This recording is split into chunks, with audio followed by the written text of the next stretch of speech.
திருப்பவனம் மடப்புரம் அஜித் குமார் அவர்கள் ஒரு சாதாரண ஒரு எளிய குடும்பத்தைச் சேர்ந்த ஒரு இளைஞர். அந்த சாதாரண குடும்பத்துக்கு நடந்த அந்த கொடுமைக்கு சிஎம் அவர்கள் சாரி சொன்னாங்க, தப்பு இல்ல. இப்ப அதோட சேர்த்து இதையும் கொஞ்சம் பண்ணிருங்க சிஎம் சார். உங்களுடைய ஆட்சி காலத்துல இதே மாதிரி போலீஸ் விசாரணையில 24 பேர் இறந்து போயிருக்கிறாங்க. அந்த 24 பேரோட குடும்பத்துக்கும் நீங்க சாரி சொன்னீங்களா? தயவு செஞ்சு சாரி சொல்லிருங்க. அஜித் குமார் அவர்கள் குடும்பத்துக்கு நீங்க கொடுத்த நிவாரணம் மாதிரி இந்த 24 பேர் குடும்பத்துக்கும் நீங்க நிவாரணம் கொடுத்தீங்களா?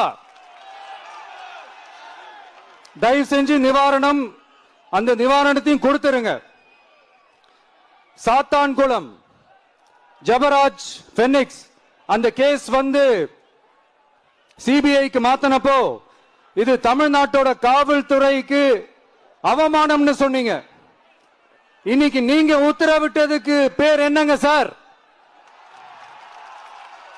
அதேதானே அன்னைக்கு நீங்க சொன்னதும் இன்னைக்கு நடக்கிறதும் அதே தானே? அதே சிபிஐ தானே?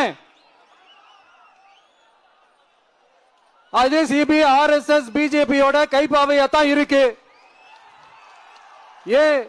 ஏன் நீங்க அங்க போய் ஒளிஞ்சுக்கிறீங்க? ஏன்னா தமிழக வெற்றி கழகம் டிவிகே சார்பா நீதிமன்றத்தோட நேரடி கண்காணிப்புல ஒரு சிறப்பு புலனாய்வு குழு விசாரணை அமைக்கணும்னு ரொம்ப ஸ்ட்ராங்கா கேட்டிருக்கோம். அதனால அந்த பயத்துல நீங்க ஒன்றியத்தோட ஆட்சிக்கு பின்னாடி நீங்க போய் ஒளிஞ்சுக்கிறதுக்கு காரணம்.